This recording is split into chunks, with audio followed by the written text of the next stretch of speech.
Ladies and gentlemen, brothers and sisters, friends, enemies, and comrades, I hope you're doing well wherever you are. This is Kenyan Revolutionary. I'm just going to talk about the developments happening right now in the by-elections that are happening in Kenya. The hotly contested areas, basically everywhere. Excuse me. Woo, Lord. But the most hotly contested uh, poll station is in Mbere, where we see a lot of stuff. I saw JB Muturi. I thought his behavior was unbecoming.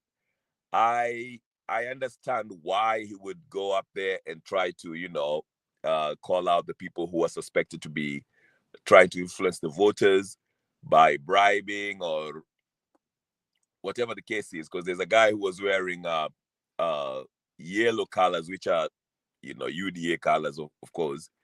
But the way Muturi went about this was very poor. I mean, this guy, I don't know what he was thinking. For somebody of his, stature or whatever the case is, I think it was embarrassing. This guy was attacking anybody. There was actually a clip. There's actually a clip of a young man who was pointing, telling him off, telling him, "Hey, listen, if we are to leave, you need to leave too. Like, what are you doing over here?" And Muturi basically physically attacked him.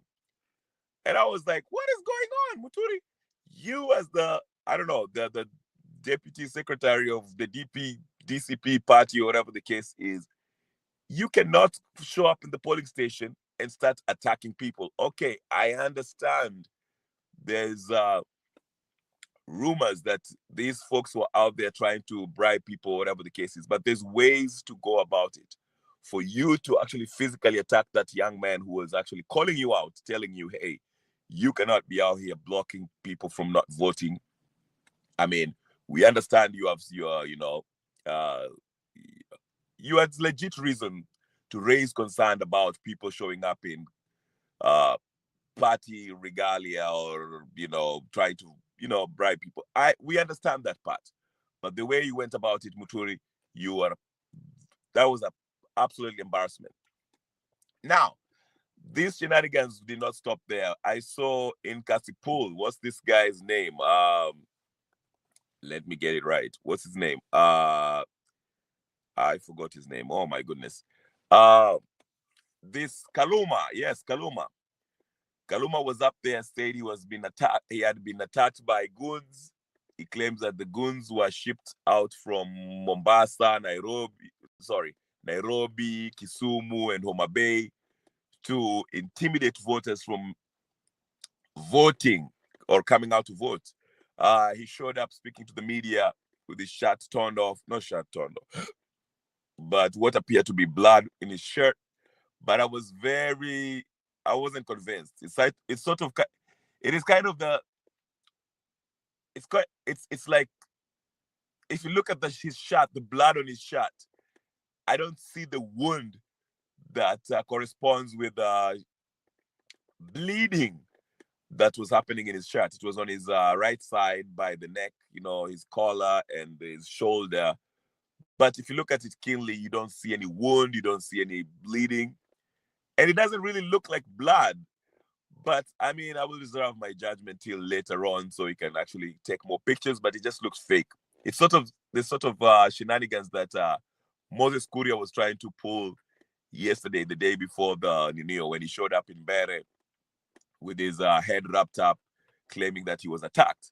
So there's a lot of shenanigans happening in this polling station. But anyway, Kaluma was with Ngondo Were's son, who was running for the ODM seat, I think MP seat, where his dad was, MP of Kasipul.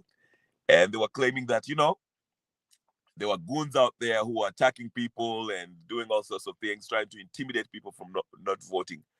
But again, these reports cannot be verified. I'll just wait to see and hear more of what's happening. Panyako up in Malava, the guy busted up, not busted up, but he was basically broke down and started crying because it's evident that he's losing the election, but he's claiming that you know, the election has been influenced against him. So I mean, the guy was crying like a little kid. I mean, it was embarrassing. The camera caught it. I mean, the cameraman caught him live, and his bodyguards and his friends actually had to circle around him to shield him from the camera because he was crying. I mean, this thing is like do or die, death, life or death issue. These politicians, I mean, I don't know. But anyway, there's a lot of claims of, voter intimidation, bribing, and all sorts of stuff. So we'll find out more as this come out. But I thought it was very interesting. Alfred Mutua up in Ukambani. He showed up in a certain police station and he had to be escorted out. People were telling him, hey, get the hell out of here. We don't want you over here. This is Wiper party, Wiper area. Get the hell out. And I think it was nice to see because this guy, as we know, he's the number one person, government spokesman, talking about, sending people to this Arabian nations to be slaves, basically. He's a slave trader. So it was nice to see people actually chasing him away, but they were chasing him for different reasons. Political reasons, of course, telling him, yeah, you cannot be here, so get the hell out of here. But anyway, so in Kilifi, I think, ODM candidate, MP, some was also chased away. There's different places where you can see anybody that's affiliated with the government, with the Ruto regime, they're not finding it easy. Even Osoro, somewhere in Kisii, I think he was showing up in a polling station somewhere. And the residents there, he had to actually run for his life. I mean, I'm talking about physically run away. So it is evident that, people are rejecting this Ruto regime. So far in Beni, I think Karish is leading by, is it 64% or something like that? So most likely, he will win the by-elections, but we'll wait to see. Because, like I said, there's a lot of things that are happening. There are people being bribed. There's claims of violence. There's every type of thing. And like I said, if you watch the IBC a few weeks before these elections, they had held a press conference and they were telling people that, hey, once the suspicious thing is that once the elections has been done in the polling station, they shall transfer they'll send those results to the main polling station, not polling station, but this tallying center in Nairobi somewhere in KICC. I don't know where the IBC headquarters are, to verify. And I've been making videos about this. I told you, hey, listen, this administration will find reasons to rig the elections. Yes, there are some people who are out there walikuwa na kapo ati wanalinda kura, and you had Murkomen the day before come out and had a press conference saying, once you finish voting, please go home. Don't hang around. Hakuna mambo ya kulinda kura. We have the police there. And the funny thing, the police who are there, they say that they'll have police who are in uniform and there'll be police who are not in uniform. So that's one suspicious part of this whole thing. But like I said, if you think you're going to take out Ruto in 2027, he already laid out the plan. And this is the stress test, this by-elections. We'll see how it turns out. They already are telling you how they're going to do it. You'll hear, and this will cause a lot of uproar. Okay?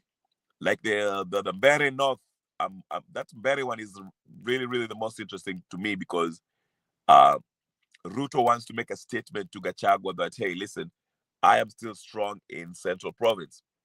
So what most likely will happen is once it is clear that Ruto's candidate has lost, or Karish wins the Ninio, I think is a DCP candidate, what they'll do is the IBC shall play that game, okay?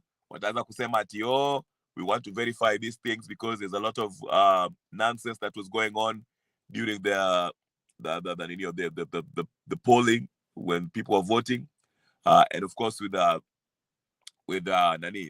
JB Muturi's shenanigans there at the polling station, denying people or intimidating people, by claiming that there are people who are wearing UDA outfits and bribing people.